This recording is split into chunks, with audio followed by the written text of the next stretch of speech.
Good evening all, and welcome. Tonight we are venturing into the great outdoors, and to show those with an affinity for the outside world that there are very dark and dangerous aspects to it. So get comfortable, grab your flashlight, and let the darkness take control. My father and I are avid campers. Not professionals, but my dad used to be a wilderness guide for kids. We typically prefer the eastern western Sierras, as they have great car camping spots next to lakes and a lot of great trails. Last summer, we decided to go up for a 2-night stay and do some day hiking. The campground was pretty full. Not unusual for the summer, but we were lucky enough to find a pretty secluded site where we set up our tents. The first night was normal, little bear activity, but we're used to that. The second night, I crawl into my backpacking tent and I pass out cold.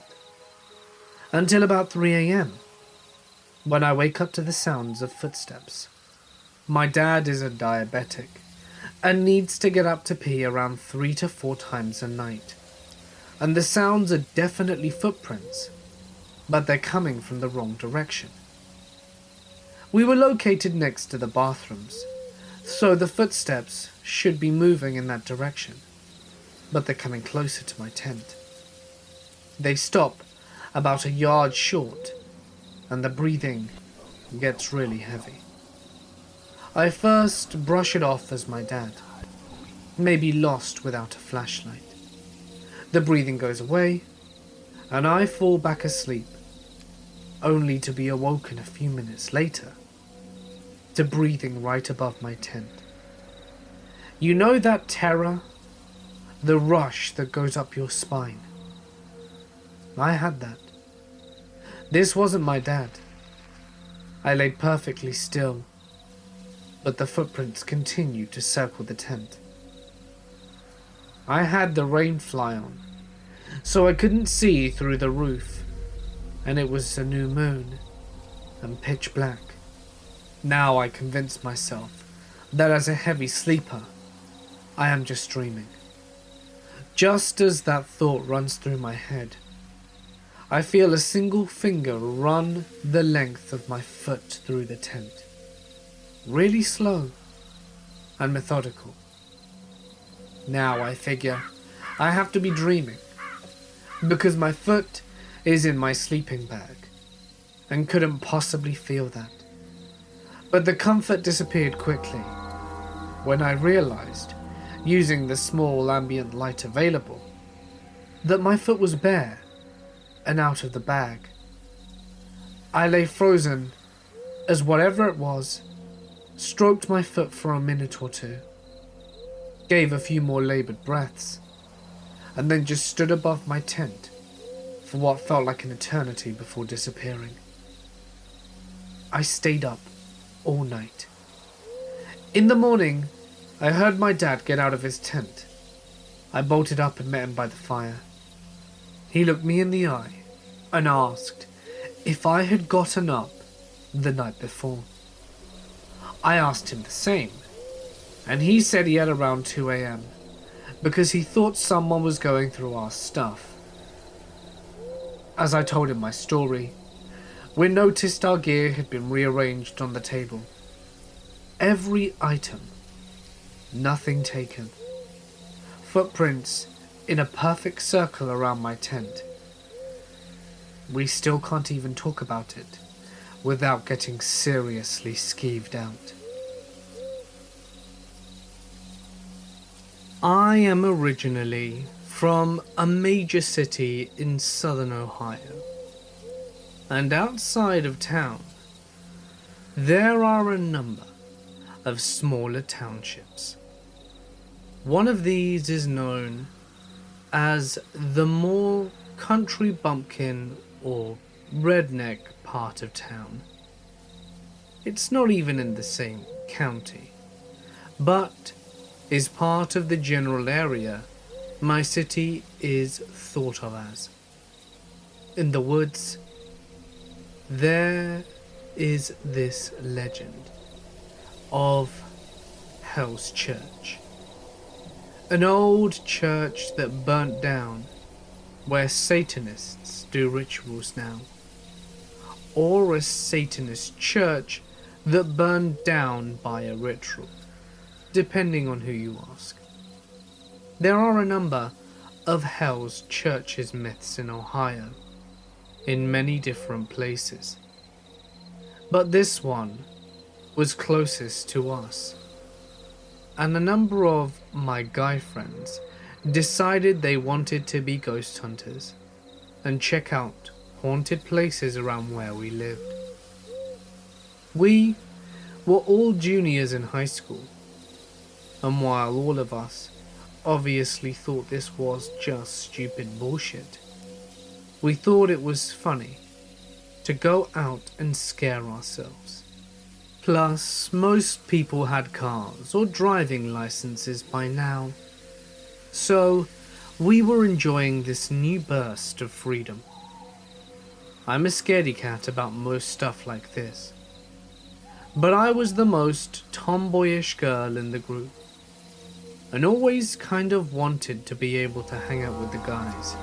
Plus, some of the girls in the group, who I was closer to, were going, so I didn't want to look like a loser nor a pussy. So one day in November, we decide we are going to go out one night and try to find this church. We had actually been to this location once before that fall, but one of my friends had a curfew. So after exploring an old barn and the railroad tracks on a nearby bridge, we left. We hadn't found the church, supposedly just a chimney at this point, to our disappointment and my mild relief. We took 2 cars out there, going past more populous parts of our city and back to this woodsy area. I can't honestly tell you how we got there, but I know it's off a state highway, then an abandoned access road past some old warehouse, and then down a dirt road. Once you get down the dirt road, there's a kind of thicker part of the road early on where we parked cars off the shoulder. We did this because the road thins out and becomes impossible to drive down. And also, someone clearly owns this land, and later down the road, there is some no trespassing signage. I'm sure tons of kids come back here, so it didn't seem odd to me that they wanted to block this place off. I barely thought twice about it.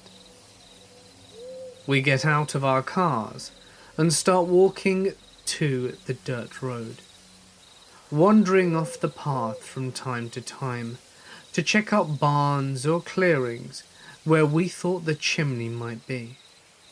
At first, it was just scary because it was dark and old or whatever. But then the barns started to get weirder. Like, they were filled with weird spray painting symbols and bullshit. But that's not what bothered us. We figured whoever was there before us did it, which I still 100% believe. But also other stuff, like dead owls that looked like they had been opened up, though they were dried out and decomposed by the time we got there, and other bits that looked like they may have come from animals. I was grossed out, but we all kind of agreed that these probably came from the teenagers that were trying to fake a satanic ritual, or the animals that got trapped in the falling apart barn and died there to be picked apart by other animals. My friends are now hardcore trying to find this stupid chimney, so they keep taking off through the trees into the clearing. Myself and the two other girls, who were there kind of hanging back on the tree line for most part of it, getting a bit more nervous and a little irritated each time we came up empty. As we kept going, we find a bike on the tree line. It's a bike that perhaps a 12-year-old would ride. That's a little creepy, but fine. Whatever. It probably belonged to someone who owned the land, and we decided that we were just going to go up a bit further, and soon enough, we find another bike. This one is older, a little rusted, but still undersized. We didn't talk too much about the other bike, just kind of mumbling that it's probably still nothing. One or two of the four guys, who were the kind who were trying to trump it, said, "These kids probably got murdered," or stuff like that. But no one is really having it. By this point, we've already been here for 2 hours, and it's getting very late. Plus, I think we're all a little more creeped out than we want to admit. We decide to head back to the cars, and I'm feeling relieved. Happy to be heading back to my house and getting the hell out of there. But things never work out that way, do they? By the cars, we see a road that goes straight up a hill through the trees. At the start of it, there's a big metal gate that has a road closed sign on it, which we had seen before, but for some reason had never occurred to us to try and go up the road. We had a small debate at the gate, about an evenish split on who wanted to venture up and who didn't. I absolutely didn't, but eventually we decide we'll go up just to see. Both the drivers wanted to go, so there's not a lot we can do about it. We climb over the gate and start up the hill, where an old pavement road is cracked and crumbled under our feet. Though it was for sure a real asphalt road at some point. In addition to the road condition and the brush being an obstacle, someone had felled a bunch of trees over the path, purposefully blocking off the road from any cars. Some of us started seriously questioning if we should be doing this, arguing that someone obviously wanted to keep us out of there. But we were getting teased for being afraid and kept going. I couldn't see where the road would end, because it was so dark. We had a few flashlights, but it wouldn't do us much good, and the tree made it hard to see. Plus the road was super steep, so all you could really see was up, with a little moonlight peeking through the trees. All of a sudden, though, we reach the end. The trees just open, and we have come off the incline to a flat field. And holy shit, what a sight it was.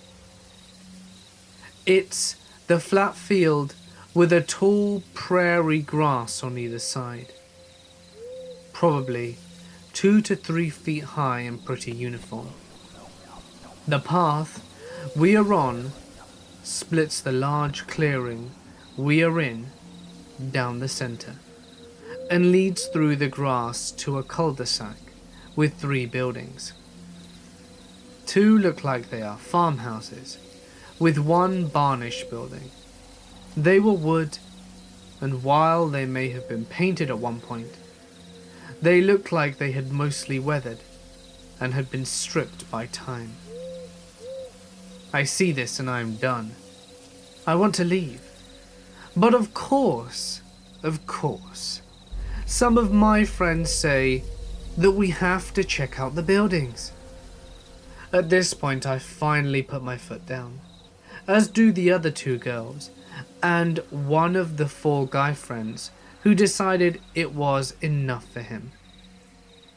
He was our valedictorian, so maybe he was just smarter. So the three guys who wanted to go to the building tell us to just wait there. And while we don't want to be in this field out in the open, we decide we can't just leave them. At this point, we've turned off our flashlights because the moonlight is so strong. The three of them take down this little path, and the four of us who remained stand together, bitching about how stupid our friends are and making small talk. None of us say it, but we are looking at the grass every now and then, worried something is going to jump out. It's just so creepy, this abandoned little settlement. It feels like our friends are gone forever. We see them get to a building and go inside. It was unlocked, I guess. We can see the flicker of their flashlights in the windows, and I just remember feeling so tense. It was like watching a horror movie in real life. After perhaps maybe 10 minutes, though it could have been just a tense 5, we see our guy friends coming towards us, lightly jogging, looking afraid for the first time of the night. "You idiots went inside?" I said, pissed off at them. One of my friends just looks at us, and I'll never forget it. It was full of bikes. Just bikes chained to the walls. We didn't believe them.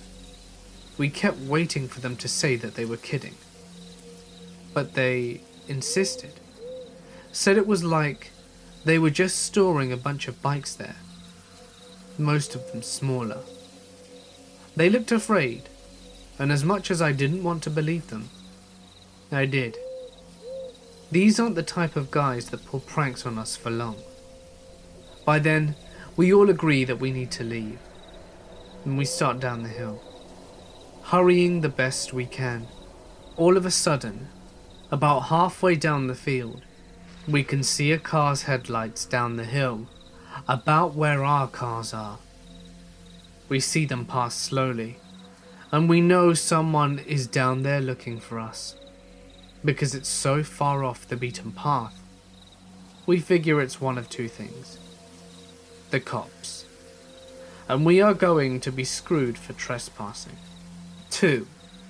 The people who own this land, or these houses or something, and they're going to either call the cops or murder us. We know the road isn't long, so they'll probably be turning around, circling back soon enough. And because our cars are there, they'll probably wait for us. We are all whispering about this as we pick up the pace, sprinting down the hill as fast as we can. I'm not a good runner, but I was hauling ass, getting down as fast as I could, basically hurdling over the fallen trees. Once we get down the hill, we don't see any headlights, but we know they can't be far off. One of our friends yells for us to jump in the cars, and we're fumbling with the doors like a horror flick, too nervous to get into them.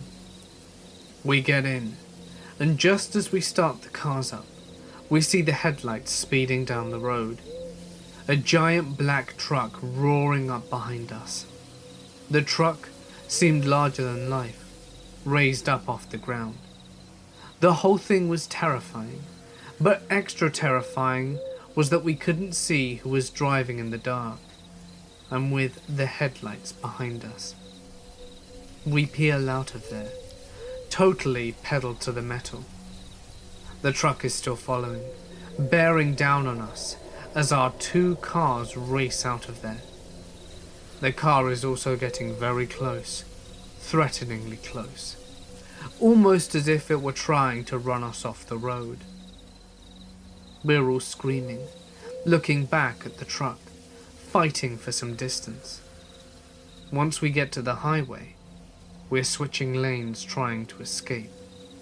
Luckily, we were in sedans, so it was a lot easier for us to weave in and out of cars. But the truck is persistent and still chasing us. We are in two different lanes, but don't want to get too separated from our friends. Both passengers of both cars are texting back and forth, trying to make a plan. It took about 15 minutes to lose the truck. I'm not sure if the distance was too much or if they turned around, but once we got to a big shopping centre, we docked off the road and into a Sonic parking lot. We all sat in our cars for a little bit, watching to make sure we weren't going to be snuck up on, before getting out of our cars and getting some food and talking. Everyone, even the guys who had tried to act tough the whole time, were pretty shaken up. It took us a while to settle down, enough to head home. As much as we talked it over, we just couldn't figure out what happened. Eventually, we all did go home, during what was a pretty silent car ride. We didn't talk about it again for a long while, and we never called the police, which honestly, as an adult now, I feel like we should have.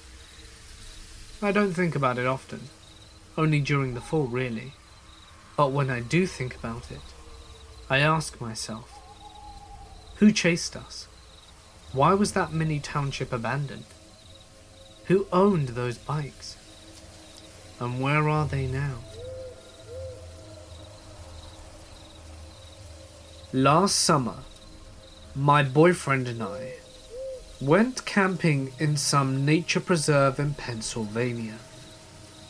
I can't remember its name. It was pretty primitive camping. No cell service, and we saw 2 other people the entire time we were there. It was huge, so it was pretty empty. My boyfriend pretty much immediately said these 2 people seemed off to him right away. I don't know if they had anything to do with what happened that night, but I will describe them. The first person was a woman who had her truck parked off the trail, and the hood open. I don't really notice these type of things, but my boyfriend said it looked to him like she was waiting for someone to pull off besides her and offer to help with her trunk. Normally, my boyfriend is the type to at least offer to call someone, but he said she skeeved him out enough, so he didn't want to draw her attention more than necessary. The next person we drove by several times whilst we were setting up. He just kept driving by slowly and looking at us. I didn't even notice though, until my boyfriend had already pointed out that he'd done it twice before. Whether these 2 people had anything sinister going or not, the real story had to do with what woke us at around 3 a.m. It was incredibly loud and sudden. I couldn't describe it, or even compare it to anything, but my boyfriend said it sounded to him similar to a chain gun revving up, or someone using a large metal tool to scrape gravel. My boyfriend jumped up and looked out the little window of the tent. The sound happened again and again, and was getting noticeably closer each time. I was about to piss myself, but my boyfriend told me it was probably miles off. I didn't question this, because loud noises can be heard from miles off, right? Well, later, my boyfriend told me that's because he didn't want to scare me. It really sounded like it was coming from right down the little dirt road. At one point, he said he suspected it was right in front of our campsite. The only reason he didn't tell me to get out and dart for the car was because he was afraid It could be someone trying to scare us out the tent for some dreadful reason. He whispered. I should have noticed he was whispering and knew something was wrong, since otherwise he'd just speak normally, right? For me to go back to sleep. However, I couldn't, because every sound I heard made me think someone was sneaking up to the tent. Eventually, my boyfriend told me to get out and help him pack up. It was maybe 20 minutes after the sound stopped. He held our only weapon, a machete, in front of him. It was a full moon, or close to it, and we didn't need a light. While we were packing quickly, I noticed an empty beer can close to our dead campfire. It wasn't there when we were asleep around 10 p.m, and neither of us had bought any beer.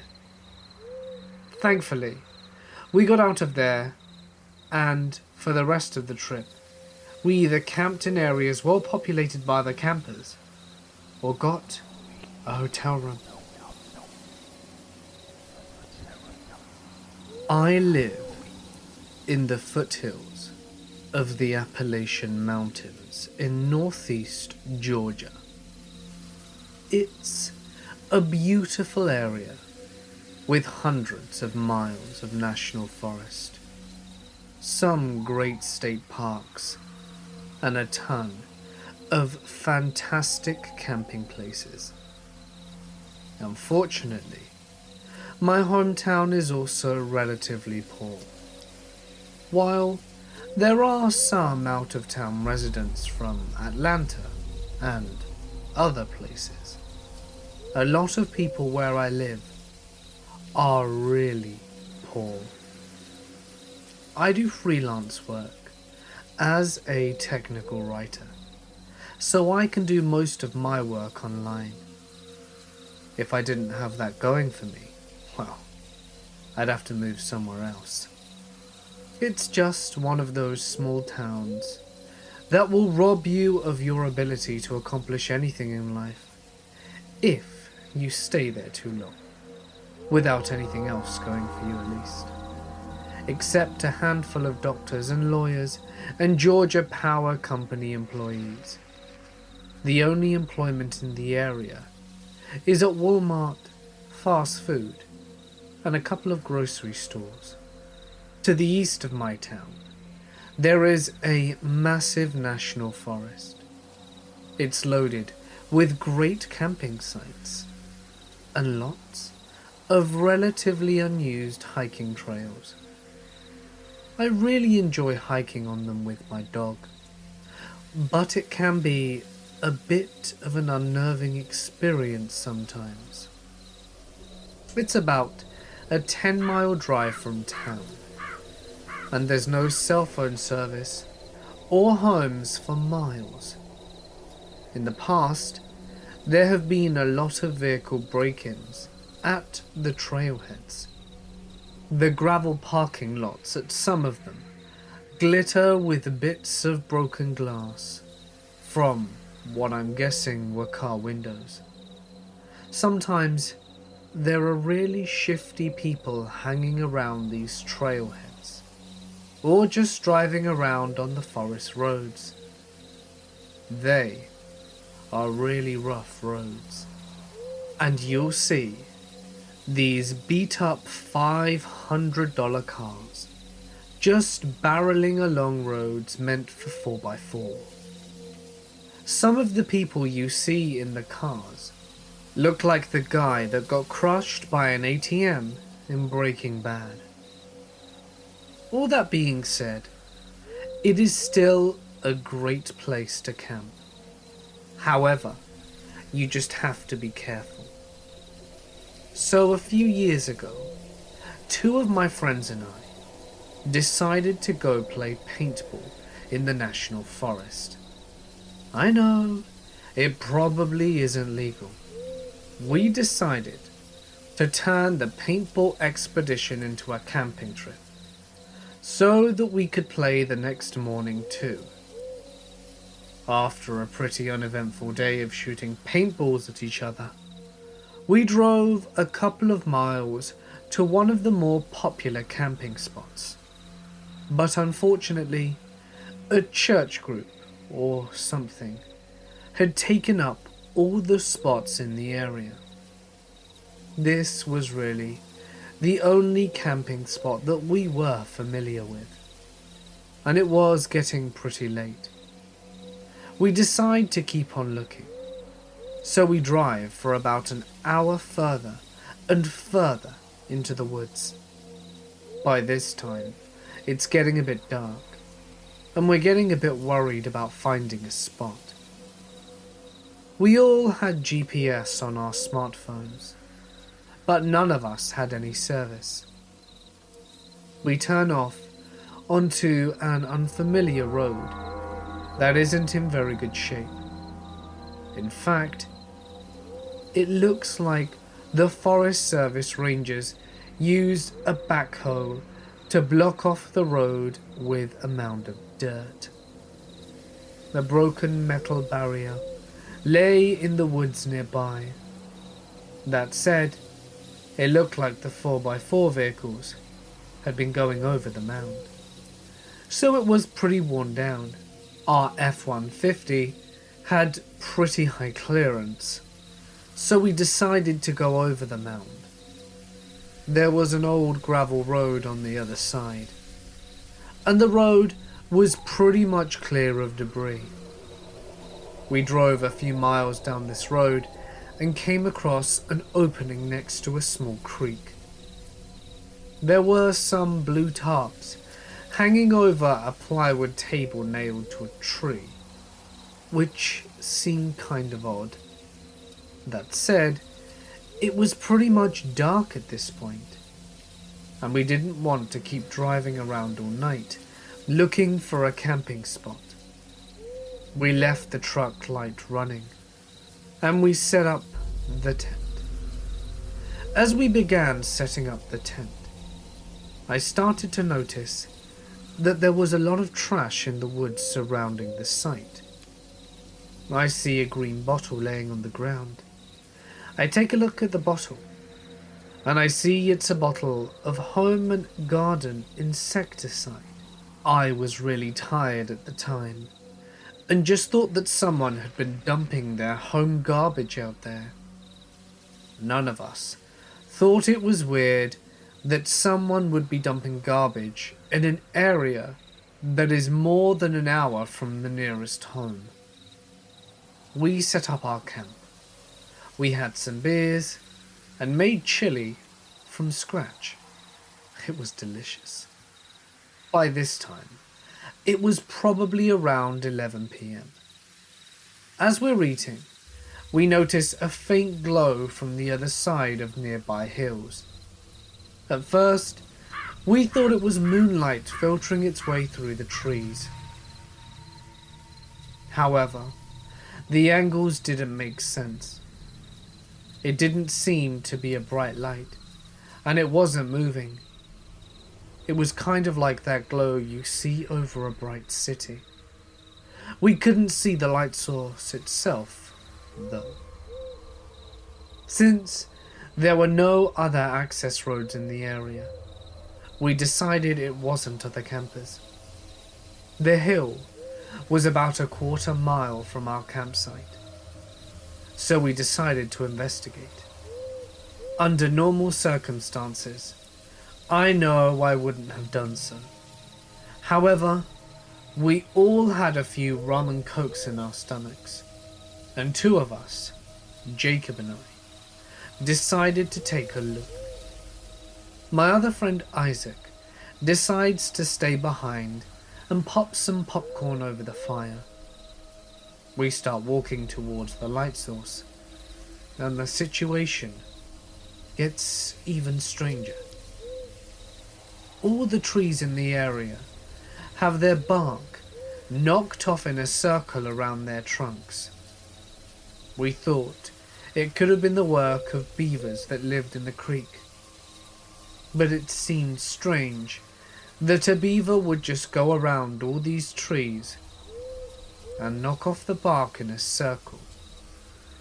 Jacob and I are talking about the ghost beaver in pretty loud voices. This is probably due to our drunkenness, as we're almost at the top of the hill, and Jacob tripped and yelled, "Oh shit." A few seconds after he yelled, the light, whatever it was, went out. We looked at each other and decided that maybe we didn't need to see what the light was after all. We walked back in silence, then kept looking back every few seconds. We decided to turn off our flashlight and just use the moonlight to get back to the campsite. When we get a couple of 100 feet from the campsite, I can see my other friend Isaac walking around the campsite. He was wearing a hooded coat that I hadn't seen him wearing before. For some reason, he's carrying his paintball gun around his hand. That seemed a little odd, we said to each other. The fire had started to die down, so we couldn't see our campsite very well. At this point, we'd been gone for almost an hour, and from the distance, it looked like Isaac was looking for something.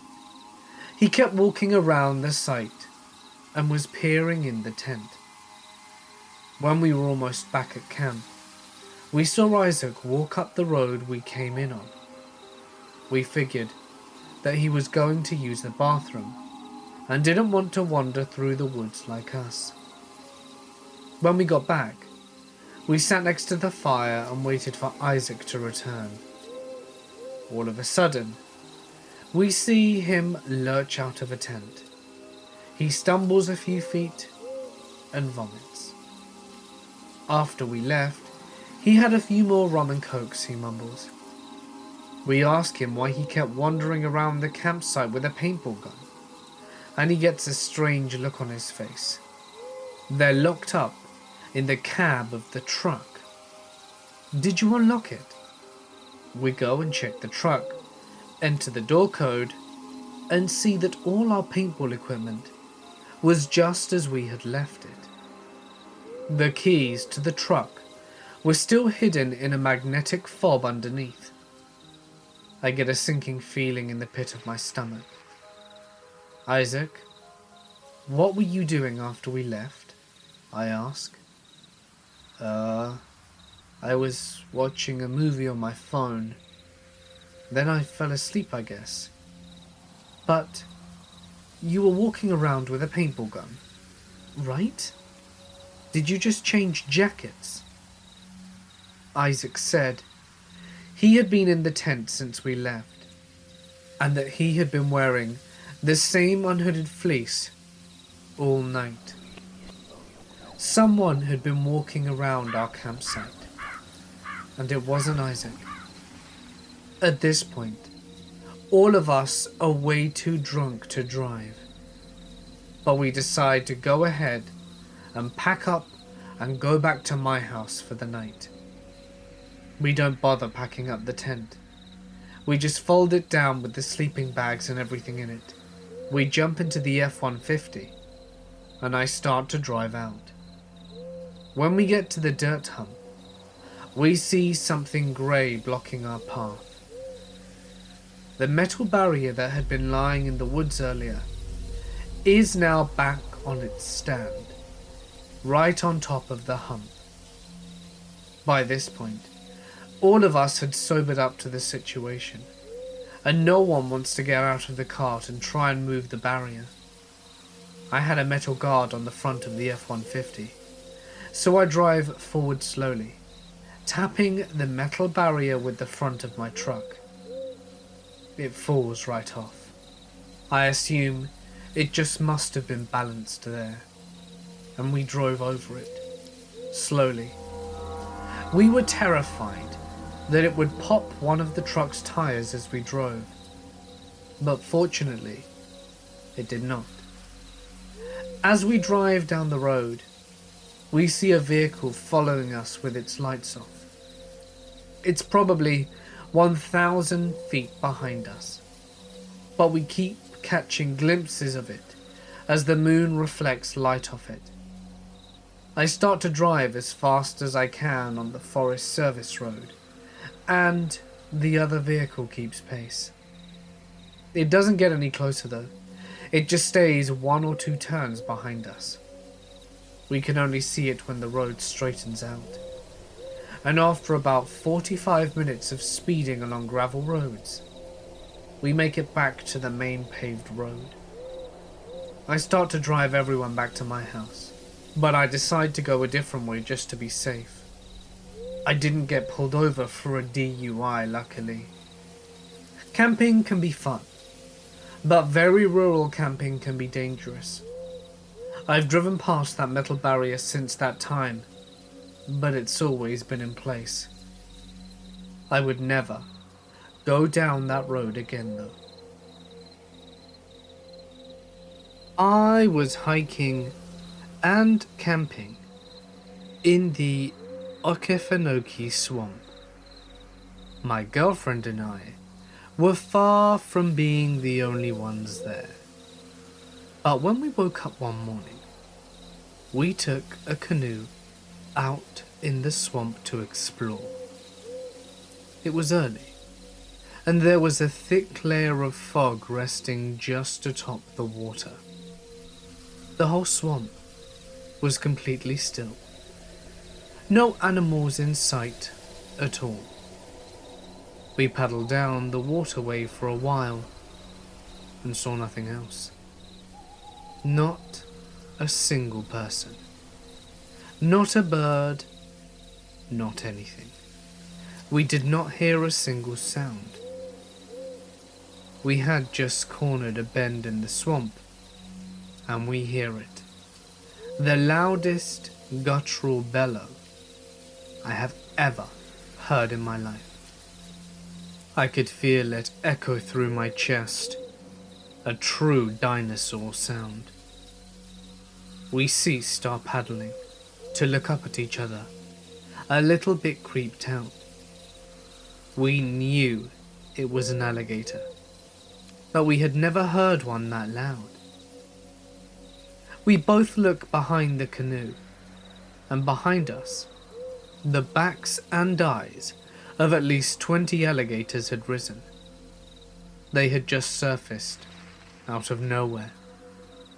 We slowly start paddling forwards, and we hear more bellows. They came from all around us, in front, behind, to the sides. Sounds emanating from the bush-covered banks. Each glance behind us, we saw more eyes appear. More scaled mounds breaking the water's surface. From the banks in front, we could catch tails sliding in the water. Ripples of the huge reptiles broke the water all around us. We looked back again as we paddled faster. Easily 40 alligators behind us now, and we began to see them appear in front. 10 to 15 huge lizards seemingly blocking our path. Then, one of the largest alligators I had ever seen surfaces right where my paddle was going down. I hit the beast on the back of the head, and the thrash he made was incredible. When his massive head hit the side of the small canoe, I thought we were going to go into the water. Water came into the canoe as the side dipped down. The beast disappeared below the boat, and we held steady. We paddled forward as fast as we could, right into the dotted landscape of scales and eyes. Behind us, the same guttural roar echoed through my body. As we cut through the field of eyes and backs, we started to see a path clear. The huge monster that had almost capsized us bellowed one last time. We turned as we made it past the last of the animals, and we could see the monster staring at us, watching us leave. All the other alligators began to sink to the water's floor. The big guy stayed there watching, until he was satisfied we had gone. Then he disappeared without a sound, back into the black murky depths of the swamp. We banked the canoe further up, got out, and just sat around for a while talking about what had just happened. About 7 years ago, I was on a backpacking trip with 3 friends, one a ranger, and the rest of us biology and botany nerds. And all 4 of us saw something that we cannot still explain. Day 1 went off without a hitch. It was a bit long, and there was a lot of elevation gain. But nonetheless, we set up camp and heated up some nice beans and rice under what can only be described as the clearest summer skies I can recall. This is up in Washington State, and the night sky from the mountains are just unreal. The second day was different. All 4 of us awoke shortly before dusk to a shrill scream. Not super uncommon. Most of us are pretty seasoned hikers and campers and backpackers. The sound of something getting killed is pretty universal. None of us could quite make it out. If I remember correctly, we mostly assumed it was a coyote. Anyway, it was pretty close, which is probably why it woke us all up. So we started scoping out a small radius around the campsite. We found what looked like somebody had put a bomb inside an animal. No evidence of an actual explosive, however. I'm just trying to give you the same picture I had in my head. A totally indecipherable heap of flesh and fur, probably about the size of a German shepherd, with similar fur coloration too. We discussed how odd it was for a bit, then decided more or less, what you gonna do, and moved on. Best explanation was something tore into it and bailed, maybe by the sound of us waking us up. On the 3rd day, we're winding down from a fairly short day of hiking. We were all tired, I suppose. I remember us joking about being old farts now and not being able to hustle like we would a few years prior. The sun was just making its way down over the tree line while we busted out the whiskey and started boiling a pot of water for more beans and rice. I'll never forget this. One of the crew was just launching into a story about his ex, and it went something like this.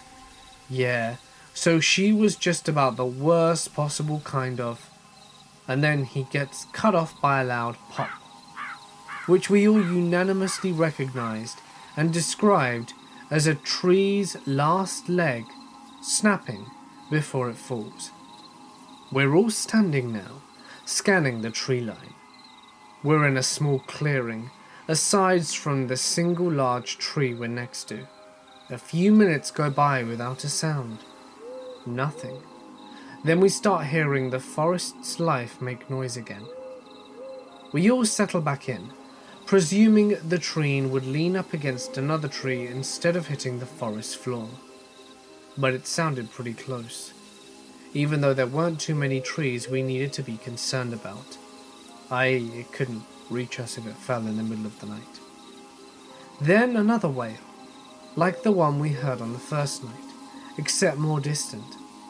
I never sensed it, but one of the crew said it sounded like it was coming from a cave, like it echoed. So we went looking for a cave in that general direction.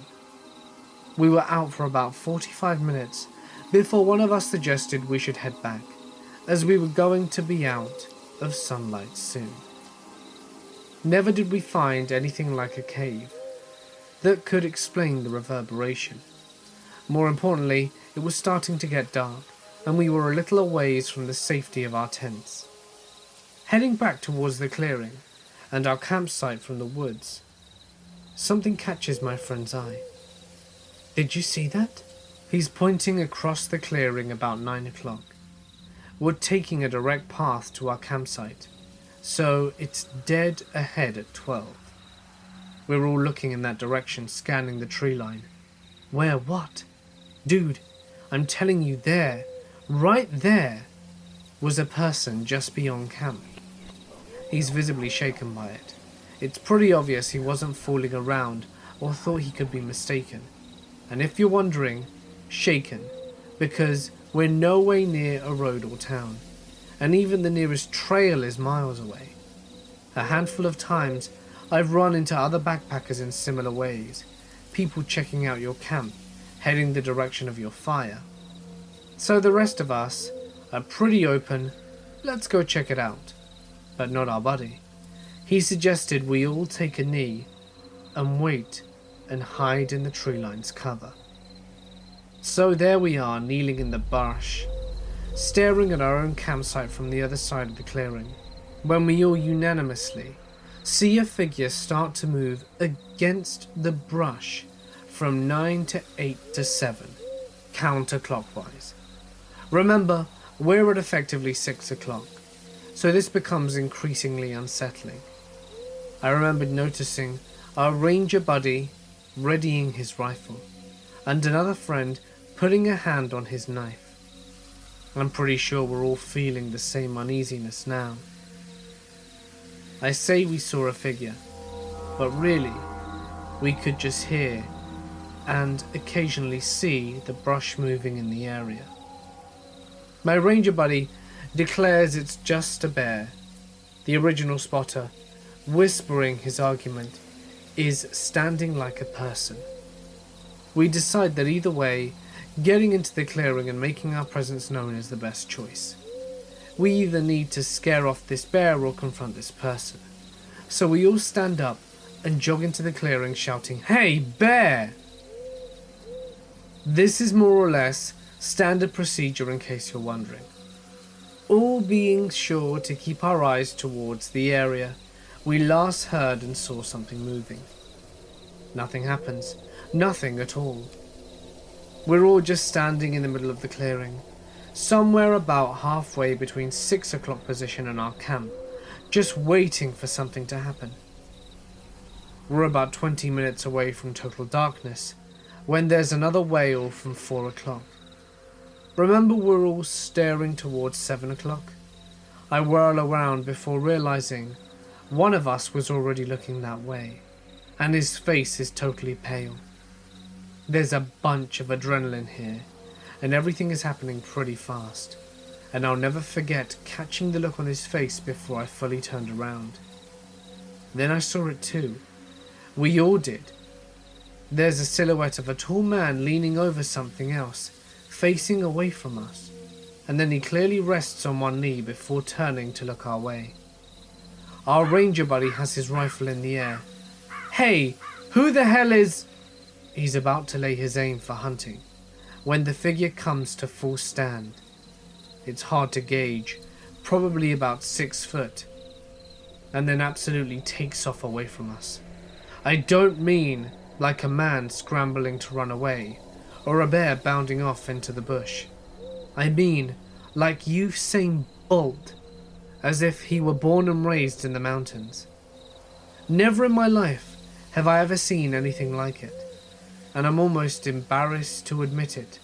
My first reaction was ghost. After a pretty long wait, and arguing about what we have to do, we swing back to the camp to grab a few flashlights and our lamp. It's now past dawn and getting pretty dark.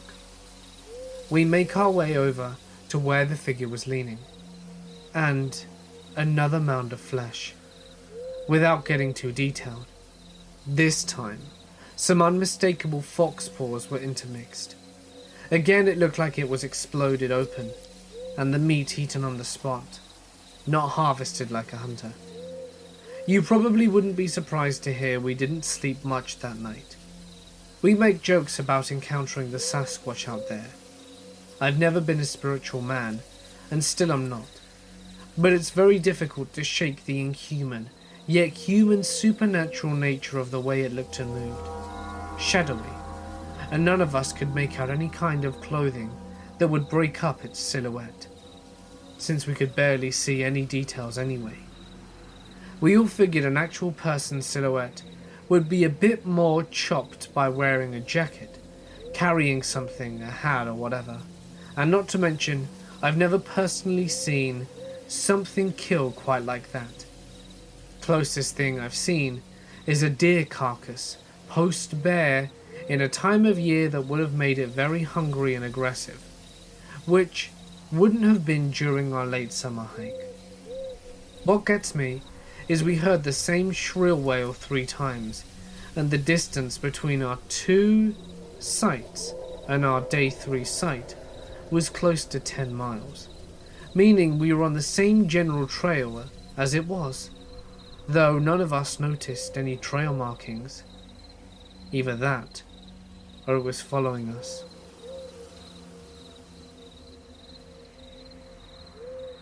A buddy and I were hiking the Appalachian Trail, only the North Carolina to South Carolina portion.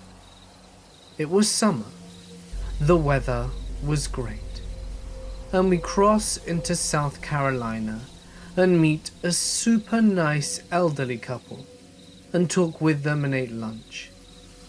We made camp about half a mile from them after we part ways. So, we are about to fall asleep in our tent when we hear some rustling in the bush around the campsite. That's fairly common there, as there are a shit ton of squirrels and other animals around. The rustling didn't sound like a squirrel after a while, and it was actually multiple sounds coming from multiple places around us. My first thought, being a southerner who hunts, was that it was a pack of skidding coyotes. I was so wrong. We started hearing what sounded like low-level incantations, so after a few minutes, I'm fairly relieved that I don't have to fight coyotes. But then I remember that Carolina mountain folk can be some weird people. The chanting gets closer, and we can audibly hear what appears to be about 10 men clearly and repeatedly chanting, "Lord help us, Lord save us." It was similar to low-level and slow rhythmic monk chants. Well, that's creepy as shit, so I decide to let anyone near our tent know that we are armed inside. I take out the magazine because I don't want to inject a round, and pull the slide back and let go to clearly make the sound of a gun being racked. Obviously I put the magazine in and the chamber around after. That sound must have done the trick, because they walked past us. They were literally walking through our campsite to get to some type of gathering. We didn't sleep that night at all. It was the last night of our trip for us, so we kind of brushed it off to crazy weird capping off of the trip. 2 days later, we were hanging out with some friends, and on a TV in the background happened to be the local news. There was a story running about an elderly hiking couple found murdered on the Appalachian Trail about 2 miles from where we were camping. They showed their pictures, and sure enough it was the couple we met. They had been murdered and dismembered, and their body parts were found organized around a ritual site, like they were placed specifically according to some crazy demonic seance. We literally could have been swooped up by those men, and that could have happened to us. And all that time, I think about that poor couple and what happened to them. Carolina mountain people are really odd breeds sometimes. In the early 80s, when I was 8, my family was visiting my uncle, who lived in backwoods Missouri. He lived on a lot of land, and the only other people who really even lived on the street were relatives, so no one else ever just happened to be out there. This meant no one ever locked their doors, because random family members were always coming by for this and that. One night, while we were there, my parents and aunt and uncle decided to go to a nearby town to go bowling, because bowling. And my brothers, who were 11 and 12, and my female cousins of 6 and 14, and myself, also a female, stayed home. It was still daylight when the adults left, but it started raining pretty hard and got dark fairly quickly. We used to play this game that was essentially hide and seek in the dark, but we cleverly called it Vampire. There was a thin little mattress on the living room floor that some of the kids would sleep on at night. So the person who was on it would lie on the mattress and fold it over themselves like a coffin and count down to midnight. When they got to midnight, they went looking for you with all the lights off in the house, and you had to try and make it back to the coffin before you were caught. Because the house was in the country, it was pitch black at night. You have to remember that we are very literally situated in the middle of the deep, deep woods, and you could not see your hand in front of your face. What this meant for the game is that 1. You couldn't tell where the vampire was looking, so you just had to make a break for it. And 2, if you were extremely lazy, and I'm sure by now you can guess which one of us met those standards, you could just hide in the living room with the coffin and get to base quickly. Ben, my 11-year-old brother, was it, and was doing the standard countdown. I was hiding maybe 6 feet from him. As he's counting, there's a flash of light. I don't know if I was already looking at the living room window, or if the lightning made me look. But with the backlight of the lightning, I see a man with his face against the window. He had his hands on each side of his face, as if he were trying to peer in, and looks exactly like the stereotypical creepster. Heavy set, scraggly beard. I could feel every hair on my body standing on end. Immediately, I began trying to convince myself that I didn't see what I saw. But then Ben sternly whispered, "If anyone is hiding in here, stay still." I sort of croaked out, "I'm here," right as there was another flash of lightning. The creepster was still there, but was no longer trying to look in the window. Instead, he was now looking towards the front door. Ben and I immediately knew what was coming next. From where he was standing, the creepster was probably only 5 feet from the front door. Ben was the same distance, but there was a couch between him and the door, and Ben leapt over the couch and locked the door right as the creepster was trying the handle.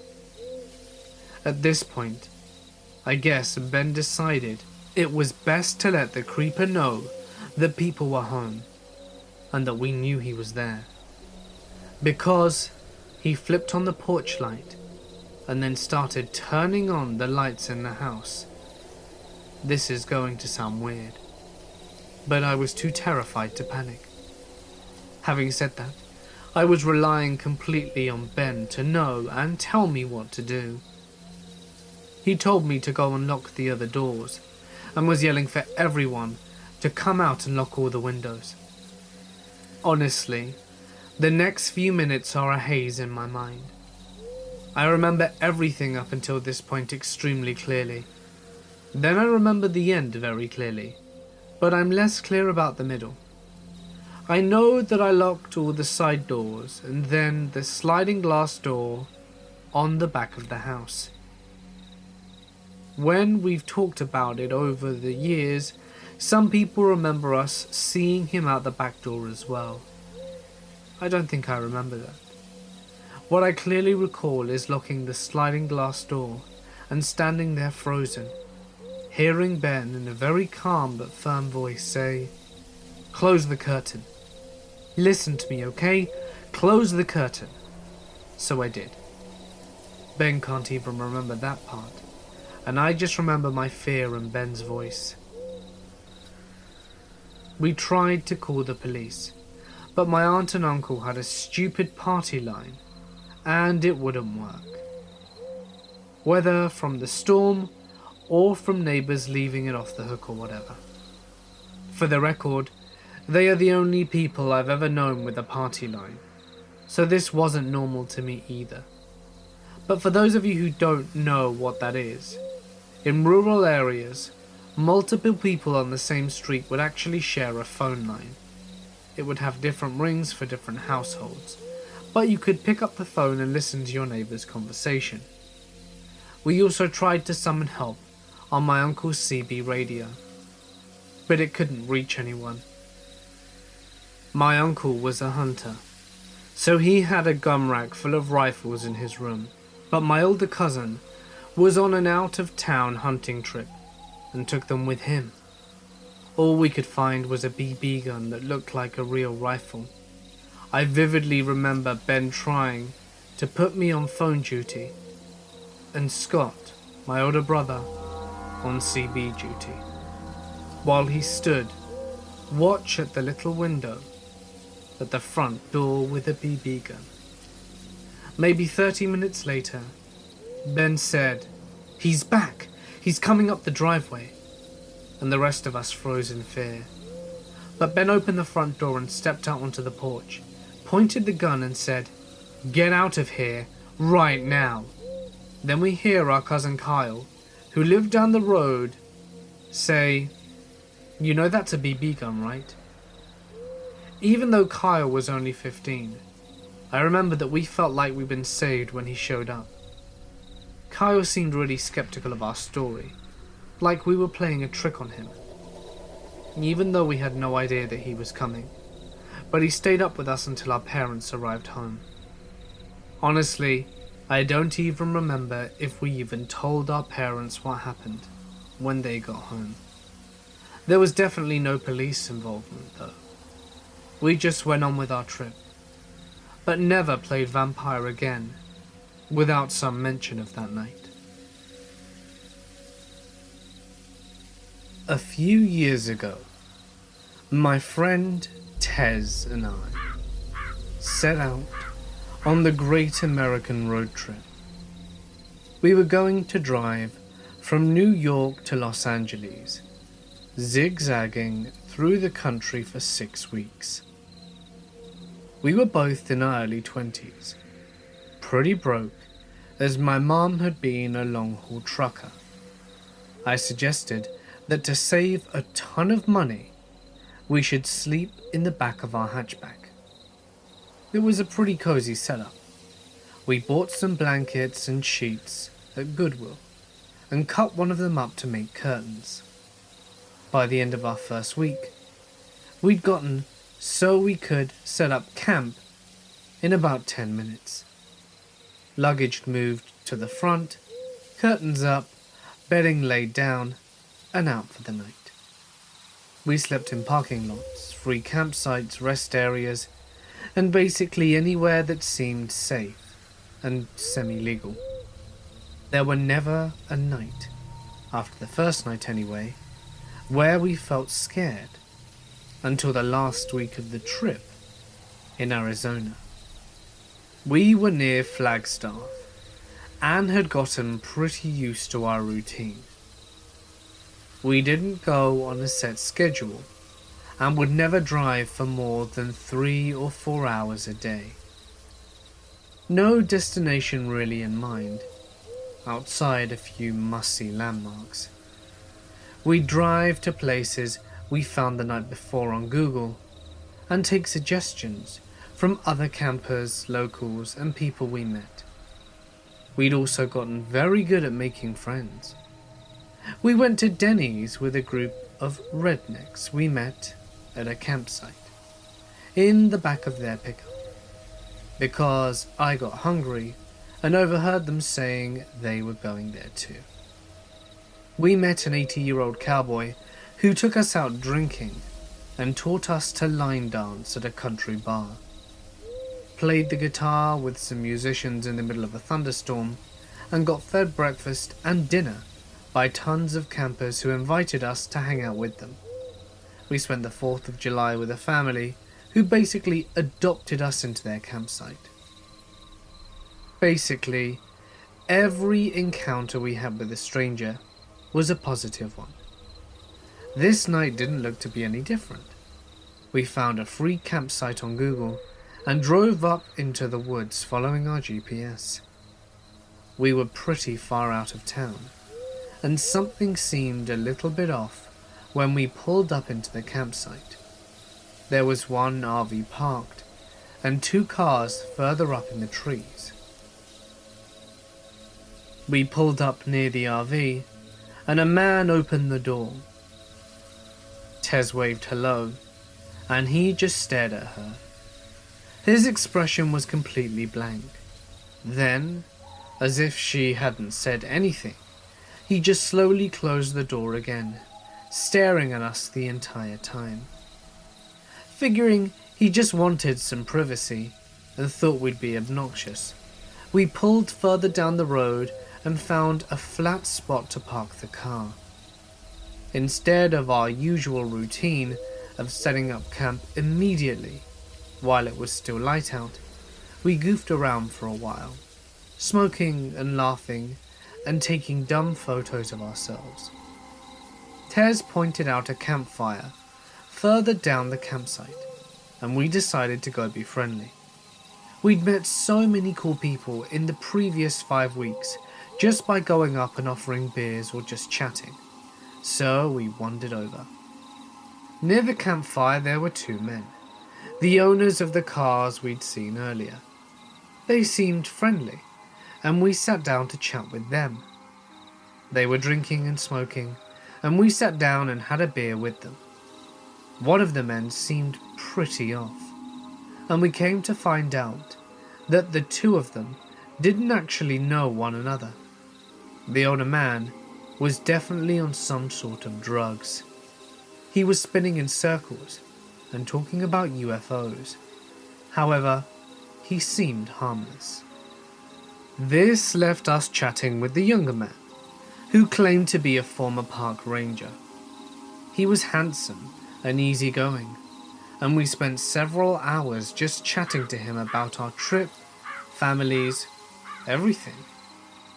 He then started talking about the bear. He'd seen a bear earlier in the forest. Tez didn't believe him, and he pulled out his camera to show her photos of the bear. It was very close to the campsite, and we both were a little freaked out. It wasn't unheard of for one of us to get up and go to the bathroom in the middle of the night, so the idea of a bear hanging around in the night spooked us. The ranger just laughed, and then his expression changed completely. It's hard to describe, but his voice seemed somehow cold. He said, "If you get out of your car in the middle of the night, it's not a bear you should be worried about." I kept waiting for the laugh, or for him to nudge Tez with his elbow, joke on the foreigner and the city girl, right? He never did. I laughed awkwardly and made a dumb joke about serial killers in the woods. My friend laughed, as well as joked about the Texas Chainsaw Massacre. We moved on to another subject, but within 5 minutes, the ranger had come back to it and was talking about something grabbing us from out of our car in the middle of the night. No matter how much we tried to steer the conversation away from serial killers, he kept latching back onto it. The older man was high as a kite at this point, and was staring at the stars, not talking. We'd just awkwardly laugh and sip our beers to try and get on the conversation, and see if it hopefully led elsewhere. Then the ranger stood up and walked towards the cooler to get another beer. At this point it's pitch black, and I can't see anything outside the circle of light from the campfire. The beer cooler was outside the circle. Suddenly, there is a red dot in the darkness, and it took a moment for me to realize that it's a camera. The ranger is holding a camera. He had taken a photo of us. I could see the screen on the digital camera light up. Now, it wasn't odd for people we met to ask to take pictures with us. My friend Tez is gorgeous, dark hair, blue eyes, like a young Megan Fox, and we were friendly people, and liked having pictures taken with others. It was an entirely strange thing to have this person take a photo of us without asking or even indicating that that was going to be what he was going to do. We were both staring at him like deer in headlights at this point. But instead of realizing what he's doing is a bit weird, he checks his camera, adjusts some things and takes another photo, this time with the flash. No asking for us to smile, no posing a group photo, and no explanation. After the photo, he comes back to the fire and sits down, and not a word is said about it. At this point, me and Tez are mutually freaked out. We make some bullshit excuse that we need to go set up our campsite and nope the hell out of there.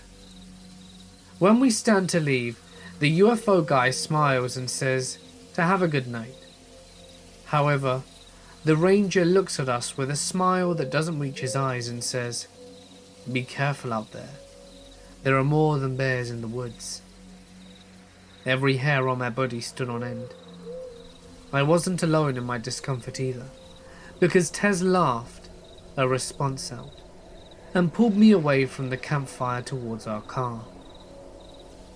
We rushed back to the car, which we only found in the dark by referencing the RV, and jumped in the front seats.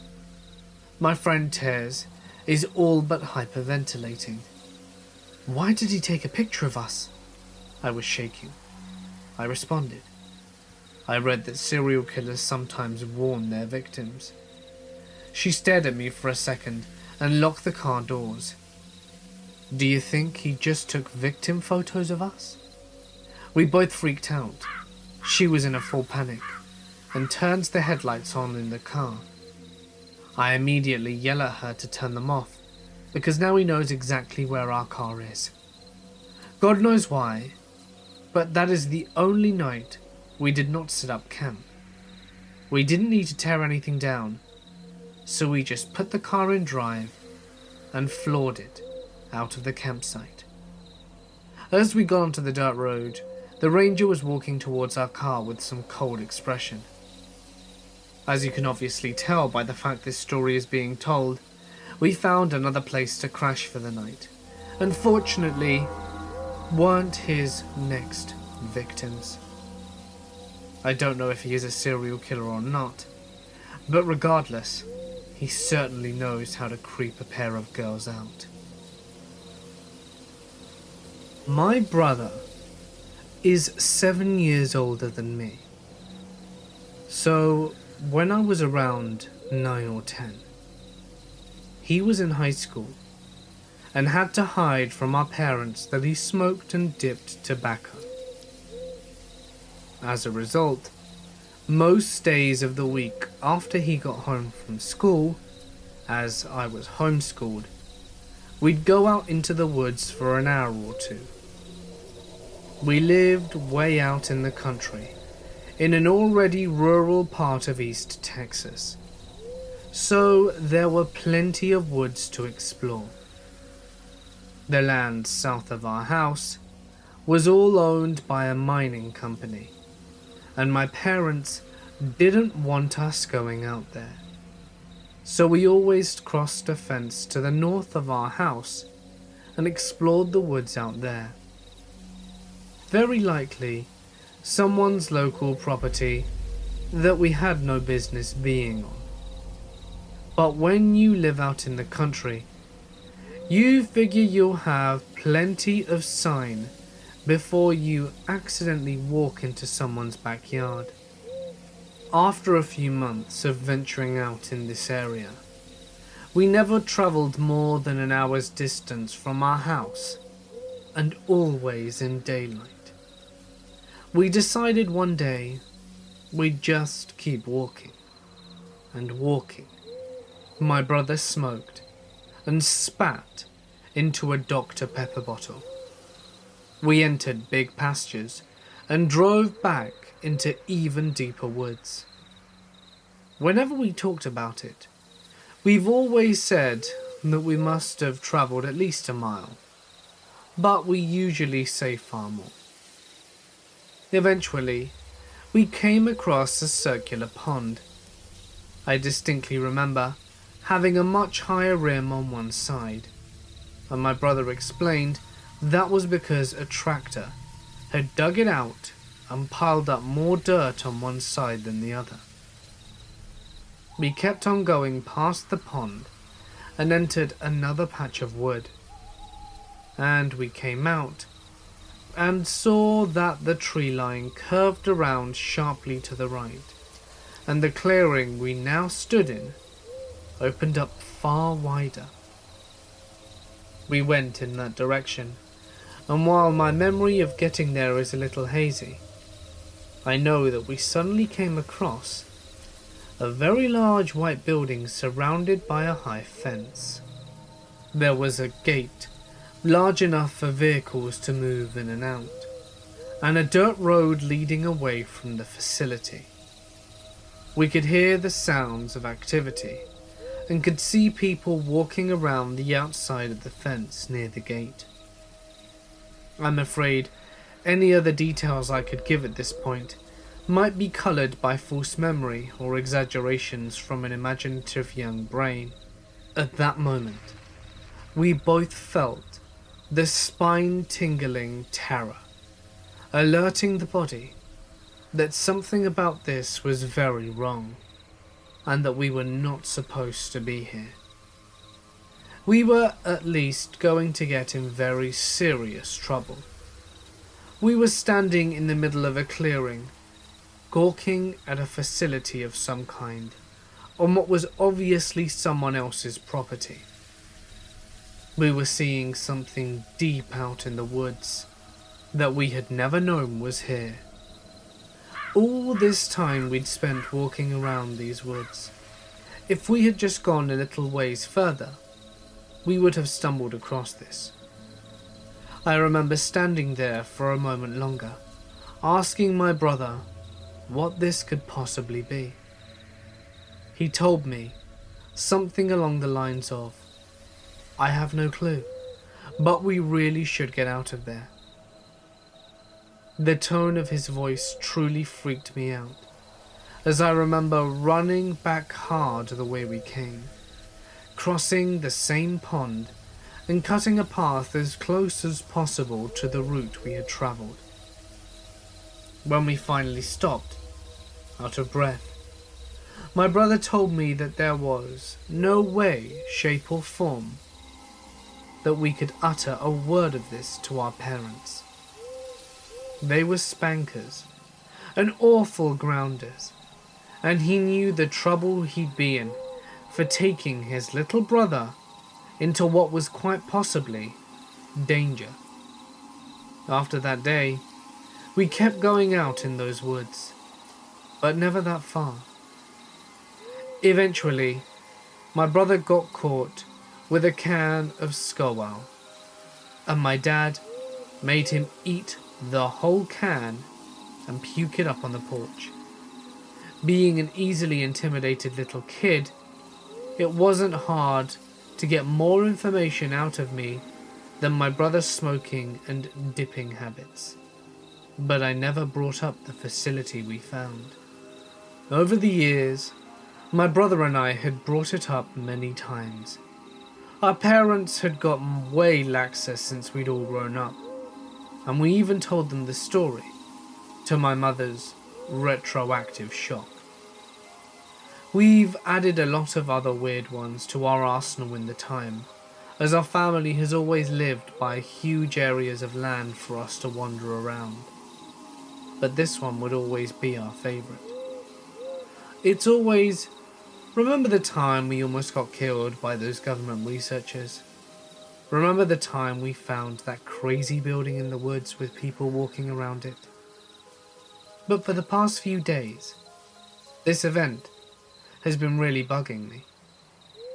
I had told my wife about it in detail, and she was pretty amused. I thought I'd look around in Google Maps a bit. Something I'm honestly surprised I'd never done before. And what I found, or haven't found, is really bizarre. Moving north from my old house, which has since burnt down and left an ugly scar on the satellite image, I can clearly make out the woods we spent our time in. When I go further north, I see several large clearings, followed by more wooded area. Eventually, I even found the circular pond, and I'm positive I can make out the higher end of the pond that we stood on as my brother explained how it had been made. When I drag the map further up, I see what looks to be the clearing and the sharp curve of the tree line to where we saw this facility. But there's nothing there. No trace of a building, no evidence of a dirt road leading away from an old structure. It's just pastures and more trees. In fact, when I zoom out and look at the whole area, it doesn't seem possible for there to have been an operation of that scale that we saw. Just a little ways further north, the land becomes nothing more but a pasture, with houses pressed up against a country road.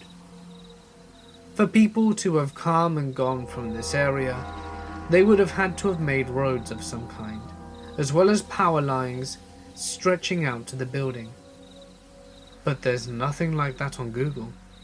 In fact, there really is no, here it was, spot on the map. It's like it was never there to begin with. It's been a few years since I've talked about it, so I texted my brother earlier today, asking him if he still remembered what happened. He called me immediately after and said, "Hell yeah, that was a really weird day. You know how good I used to be in those woods, but that shit really freaked me out, and we had to get out of there." The whole event feels more like something that we walked into that we shouldn't have seen. I still remember the feeling of dread upon finding the place, and knowing that something bad would happen if we stuck around. I've decided I'm going to message my brother and see if maybe he's up for one last walk in the woods to see if we can get to the bottom of this once and for all. You see some interesting things working nights as a janitor, such as a life-size doll under the bank president's desk. You learn some hilarious quirks, like an official wanting the vacuum marks perfectly parallel on his carpet, because he gets upset otherwise. Sometimes you see things you can't quite explain, like the reflection of a dog in a mirror that is never there when you turn around, but shows up night after night. Some things are quite chilling, like when the building music would switch on by itself as I turned the lights out. Of course, being in empty buildings alone at night made everything take on an extra dimension of spookiness. One of the only things that truly scared me, however, because it was more tangible than the mirror dog ever could be, and potentially more dangerous than Glitchy Muzak. It was a miserable night, with blizzard conditions that are not uncommon in winter here. The wind was howling, snow was blowing, and it was dangerously cold. Altogether, the kind of night you don't want to be out in. My last building for the night was in the outskirts of town, in the real middle of nowhere. There were no nearby houses, and nothing in that area was open at night. In short, there was no reason for anyone to be out there, especially in that weather. The building was not a spooky one, just isolated. I made an absolute habit of always locking the doors of the building that I was working in, because even in a safe town, a female janitor alone at night seems like too easy a target. That night was no different. I know I locked that door, and if I hadn't closed it firmly, the strong wind would have. I went about my usual routine, turning all the lights on all 3 floors, and then setting up my supplies.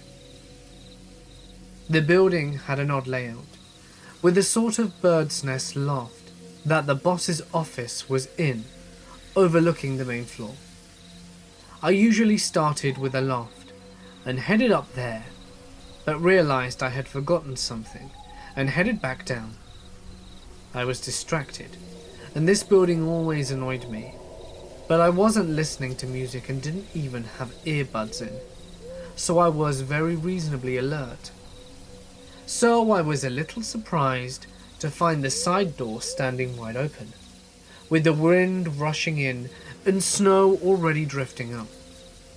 I froze a bit, because there was no reason that door should be open. I checked the parking lot quickly, in case the building owner had for some reason showed up in the middle of the night. No cars but mine. After locking the door, I shut the building. I started searching the building, starting with the basement. I didn't see anyone, and nothing was disturbed. As my search reached the loft level, the reflection of the basement lights in the stairwell went out. Then the lights on the main floor went out, and I heard the door bang open and rattle in the wind. So I shut myself in the office for a while. Eventually, I admitted that I had to finish the building, or I would probably get fired. So I locked that door for the 3rd time that night, turned all the lights back on, and cleaned faster than I ever had before. I should have called the police, but luckily, nothing happened that night, or on any other nights since.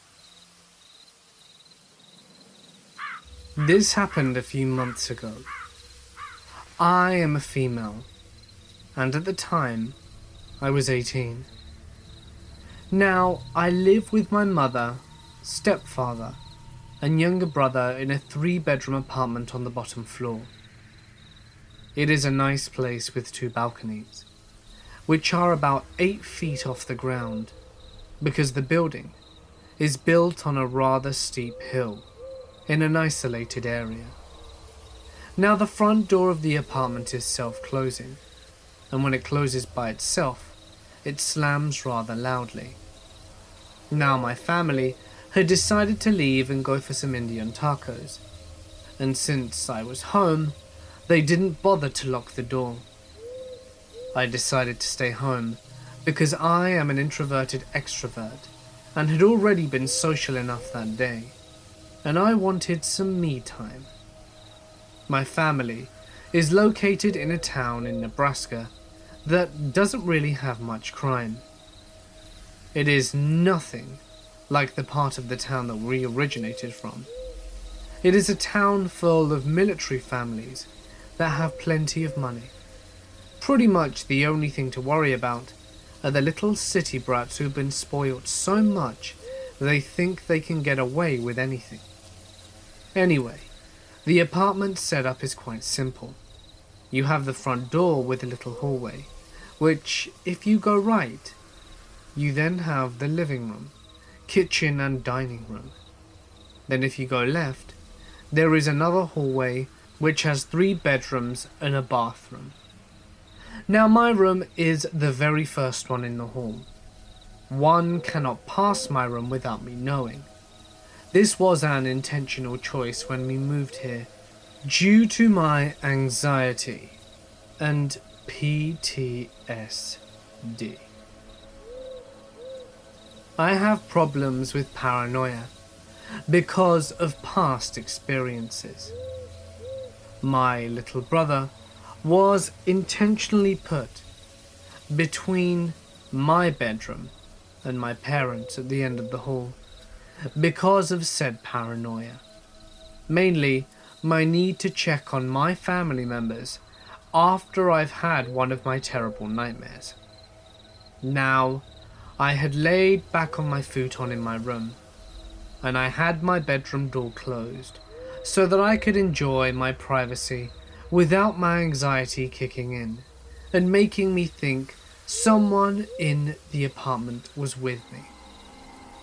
I was listening to true horror stories through my headphones and reading Naruto fanfiction on my phone when I heard the front door open and close. I glanced at the clock and it read 7:36 p.m.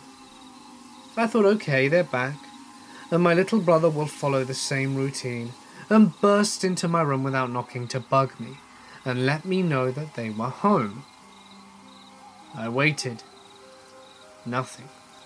No yell from my mum that they were home. No jingling of keys. No door opening. Nothing. I took off my headphones and listened. I could hear someone walking on the carpet. The familiar swish noise of footsteps travelled around the whole apartment. I waited, my anxiety rising up in my throat before the calm came. Now the problem that I have with my anxiety and other issues is that everything happens as a delayed reaction. During a crisis, I am able to act completely calm and in control. But after I am in a safe place, I break down completely.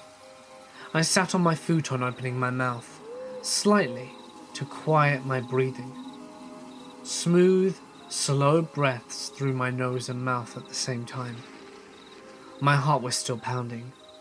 I looked at the door to my room, waiting, thinking that it must just be me hearing things again.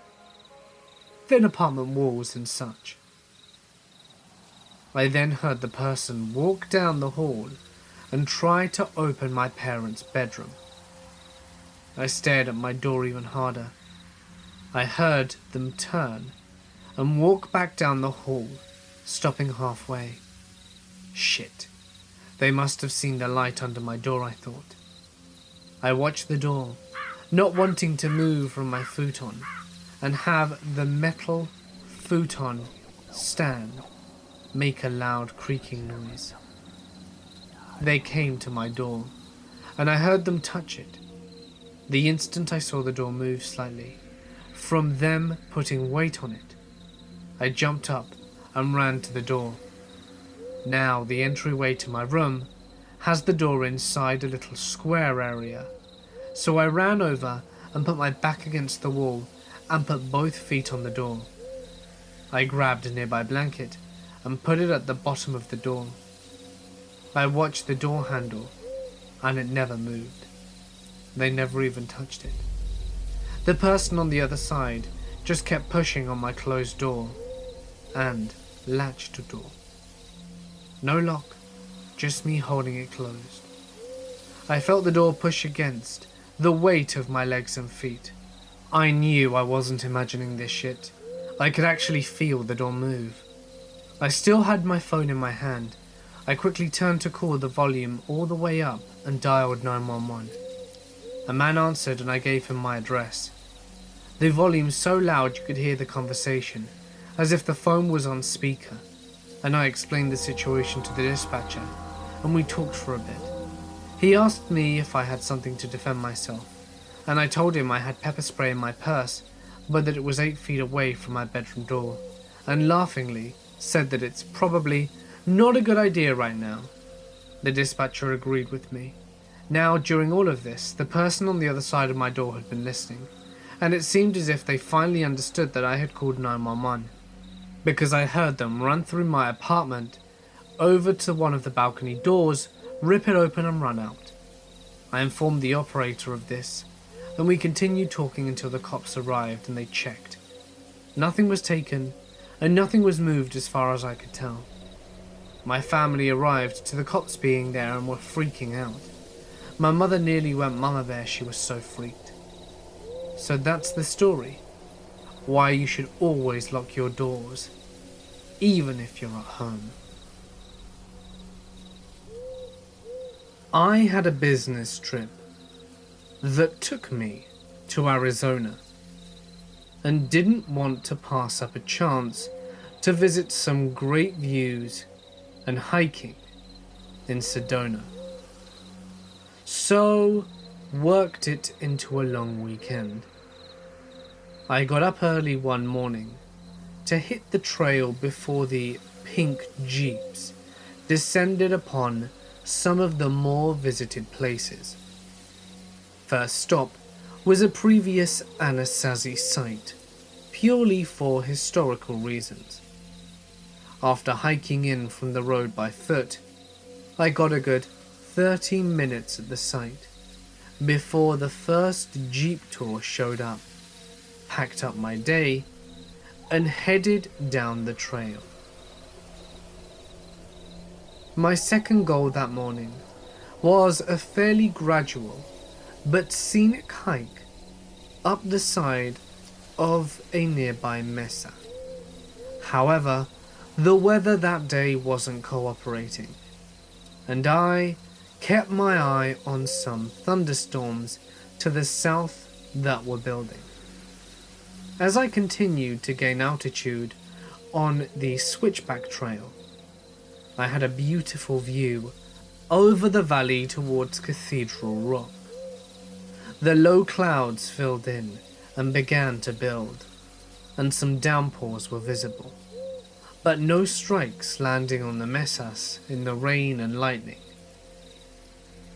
I picked up my pace and made the lip of the mesa, walking slowly to a smooth rocky outcropping with great views and to catch my breath. I wasn't sure what caused me to it, but I took off my hat, turned around and looked up. I saw low scud clouds with wispy tendrils slowly swirling in a circle overhead. The outer fringe was dark grey, the central core a lighter shade, and suddenly before my eyes I saw a large wingspan bird appear from the center of the swirl, all dark, not the coloration of an eagle, and with the wing feathers separated like a turkey or vulture, but even larger. I watched the bird as it drifted, sometimes with, mostly again, the direction of rotation of the cloud swirl, and I don't recall seeing it flap. I took a quick moment to look south at the advancing storm and saw my first lightning strike well off in the distance. I looked up at the bird again. It made a right-hand turn for the center of the swirl and then vanished as it cruised across the center of the swirl once more. I stood there for a good 5 minutes, processing what I'd seen, waiting for it to reappear, but nothing. Truly a mesmerizing natural encounter. I grabbed my pack and made tracks down the trail to make it to the vehicle before the storm that was approaching fast. Being alone on the trip, I really had no one to discuss it with, and mulled over the experience for the rest of the afternoon. I took a warm shower, dressed up, and then drove to an Italian restaurant. newly opened on the main drag in town. They didn't seat until 5 p.m, so I wandered into the gem and mineral shop next door to find some mementos to give to my friends when I got back home. The lady behind the counter wasn't friendly, not overly chatty, and looked the granola part that I would expect for such a place. Incense burned in the corner, and peaceful Native American flute music played over the speakers. She asked how my stay was in Sedona, and told her I was enjoying the views and the hiking. I told her where I'd gone hiking to see the Anasazi cliff dwelling, and she walked to an old yellowed map on the wall and pointed to the site. "This one?" she asked, interested. I looked at her and said yes. She was pointing to the site I had visited. I looked next to where she pointed, about where the mesa was, and a very large red swirl was centered there. The map had several of those markings, mostly around the perimeter of the valley. I asked her what they marked, and she replied, "Oh, those show where the energy centers are that the Native Americans discovered before the white men came to the valley."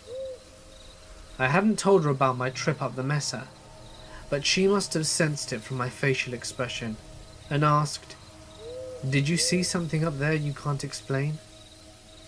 I had to admit yes, and without inquiring she said, "Yeah, it's a pretty active place. I like to go up to the mesa and get rejuvenated there, particularly when the weather is acting up." For a cynic like me, that was a pretty unsettling and simultaneously awesome day. I have had guns held on me. I have been in car wrecks, got stuck out in the middle of the mountains with a dislocated knee in winter, and this is easily the most frightened I have ever been. Which is weird, because I didn't really have any real reason to be scared. It was in the deep woods, in Vermont, maybe at 11 at night. I'm in my hammock, just sorta chilling. I'm reading by my headlamp, when I hear a noise. I kill my lamp and listen. It sounds like something is moving about 100 yards away. I squeeze my eyes shut. I have pretty good night eyes, but I'd just been reading, so I couldn't see much. And I listened. I didn't hear anything else, but I was uneasy. I slid out of my hammock and snuck over. There's a large flat rock with two stumps on either side, like chairs. Laid out on the rock was dinner for one. Plate, flatware, a big-ass sandwich, and a dark brown bottle. I was confused and a little creeped out, but not unduly scared. I reached for the bottle, not to drink it, just curious. And when I picked it up, it was ice cold. This was the middle of summer. There was no way it had been sitting out there for more than 20 minutes. As soon as I realized that, I got that horrible ripple down my spine, and the feeling of eyes on the back of my neck. I put the bottle down real slow, and put my hand on my pistol, as I always carry a .45 in the woods. I looked around and didn't see anything, but I still felt like somebody was eyeballing me. I walked back to camp, and my head was spinning like a top. I was ready to piss myself. I made it back to camp, but the feeling inside me persisted. If anything, it was worse. It reminded me of all the times I had to go down into my grandpa's basement as a kid, and walk past his old stuffed deer head. That feeling of terror, and the knowledge that if I ran, it was going to get me. It was just like that. I was scared out of my mind, but by the time I got back to camp, I was sure that if I ran, something was going to pounce out of the trees. I left all my shit and walked maybe another 20 yards through the trees to one of the mini craggy cliffs you get out there, white-knucking my pistol as those shivers rippled from the back to my neck.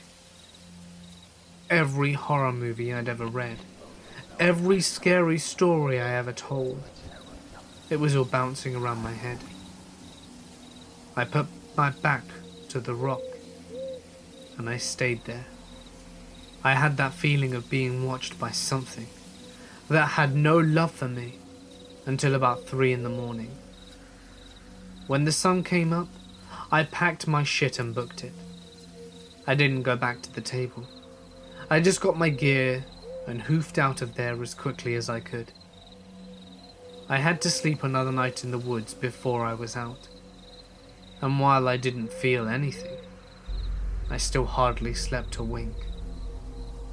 Now, I'm fairly certain there was some kind of explanation for the food, and I'm sure the feeling I got was that I was just scaring myself.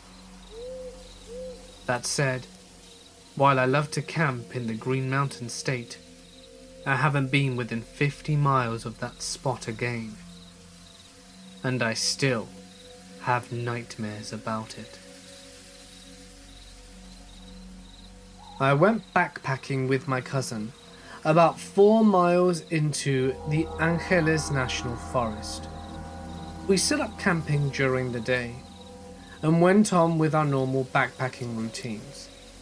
Come nightfall, we each go into our individual tents and call it a night. Around 3 a.m, I start hearing light scratching on my tent, as if rats were trying to get in. I smacked the side of the tent a few times to scare them away, but nothing. It just intensified. I couldn't pinpoint from which part of the tent the scratching was coming from, so I kept smacking. Nothing. At this point, I look over at my dog, and he's looking at me like, I ain't going out there. So I try to ignore it and go back to sleep, but I can't. It's freaking me out, and I don't want to leave my tent to investigate. So after a while, my cousin calls out to me, "Hey man, have you been hearing shit outside? Because I've been hearing footsteps around my tent." So now we're debating going out to check it out or not. We don't. Eventually the sounds went away, but we didn't fall asleep for the rest of the night. In the morning we checked our campsite, and there was nothing. No traces of anything. No tracks, no scratches on my tent, poop, nada. We promptly packed up and got the hell out of there. I will tell you the story my Uncle Joe told me at Christmas a few years ago. He had arrived in a leg cast, and we all wondered why. Well, he worked for the Water Resources of the United States, U.S. Geological Survey, outside of Billings, Montana. Uncle Joe is a tall, lean, athletic man that ran 5 miles a day during the week before going to work. He is an avid outdoorsman. One day, he was out in the mountains leaning over a creek to collect a water sample when he heard a loud huffing noise behind him. He turned and saw a grizzly bear running towards him. Joe knew better, but instinct took over and he jumped into an adrenaline-fueled sprint. He got 2 steps before the bear swatted his leg and hamstrung him. He collapsed to the ground and pretended to be dead. The bear stopped, sniffed a couple of times, then turned and ambled away. Joe didn't know why the bear had approached him, but his running away told the bear he was prey. Fortunately, the bear wasn't hungry that day. I went camping in Big Sur, California, with one of my best friends. It was off-season and a Sunday night, so the place was practically empty. We picked a campsite about a half-mile walk from the ocean. It was in a huge open field, surrounded by a lush forest. In the background were limestone mountains, and you could hear the crashing of the ocean's waves. Very epic. We spent the night around a campfire, telling stories and eating. We're both pretty experienced backpackers. We are very diligent in ensuring we do not leave any traces of food by our side, and almost everything other than our essentials go into the bear box. I have my dog with me too. She's leashed around one of the few trees in the field on a long metal leash and full harness. It's a full moon out, and it was pouring beautiful blue light across the field. It was absolutely pristine and breathtaking. At around 1 p.m, something spooks my dog. Now, she's used to the woods and has an incredibly calm demeanor. But I mean, she is flipping out, tugging hard on the leash, as if she's desperate to escape. And she does. She pulls so hard that her harness snaps and she goes bolting across the field into the wilderness. I lose my cool. I drop everything and bolt after her. I am not thinking straight running into the woods at night. My only concern was getting her, even if it meant risking my own safety. I rescue her, and I find her curled in a random clearing in the woods, looking ashamed and terrified. Thank God she ran in a straight line. Otherwise I would have been totally lost. I walk back carrying her, and my heart is pounding furiously at the horror of the idea of her being lost in the wilderness forever. The thought is now unbearable. I can feel her heart pounding too in my arms. She is legitimately terrified. I am no longer in a great mood. We all head to bed in my tent, but my dog won't lay down. She refuses. Her ears are up, and she's staring intensely at the tent wall, as if she could see through it and is tracking something. It takes a while for my nerves to calm down from after the chase. I'm working hard at taking deep breaths. I'm reminding myself that I'm prepared for anything that I could encounter. That my dog is simply spooked from maybe a raccoon. Maybe she's just exhausted and acting up. And that is when I hear it. The cackling.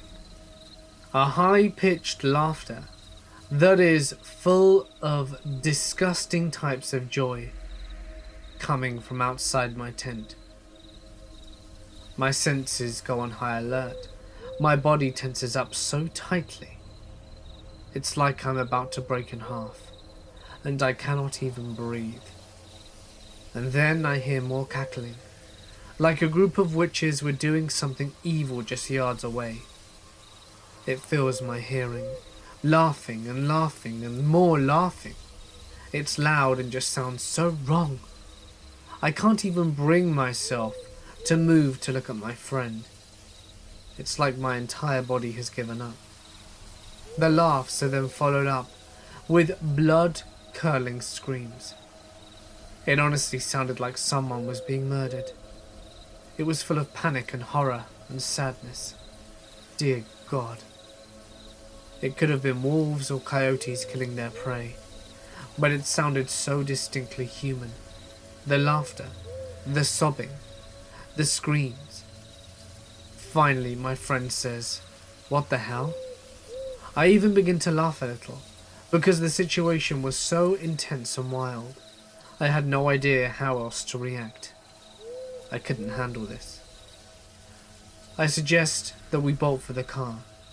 It's a mile away, so we decide to wait it out. We just listen to the laughter and screaming until it fades away, and even when it's over, I don't bother going out of bed.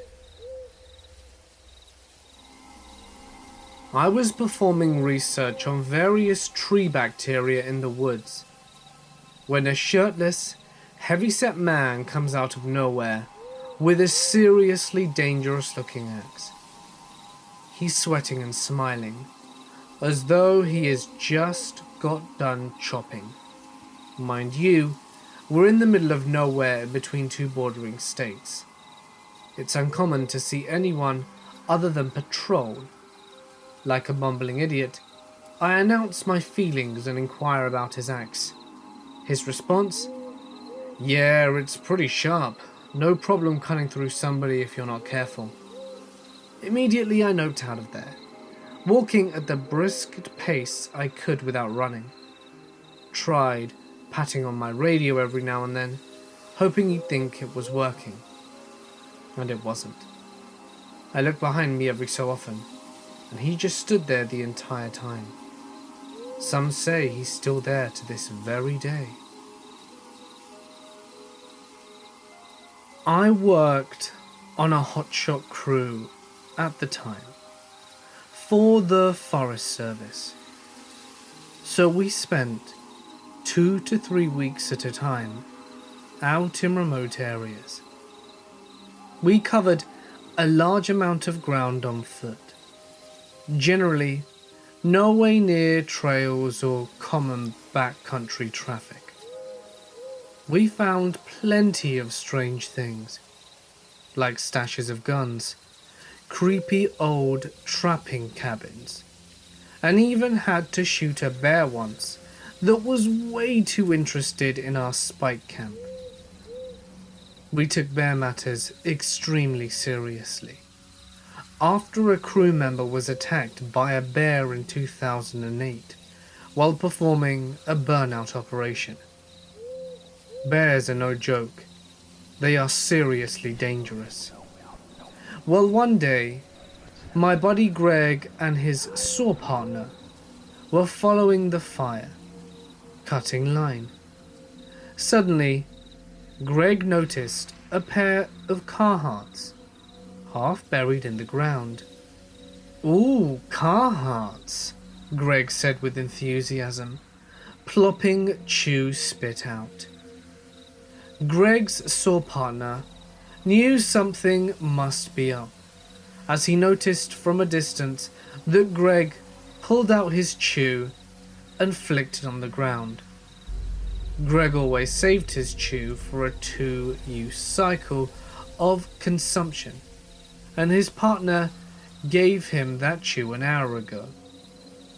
As Greg picked up the incredibly heavy pants, they still had legs and parts of the vertebrae inside them, the upper half of the body totally missing.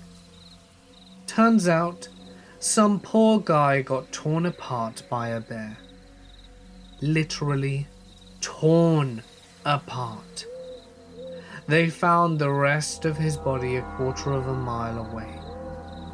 Must have happened a few years ago, because the remains were all bones. The Carhartts were completely intact. We thought it would make a great Carhartt commercial.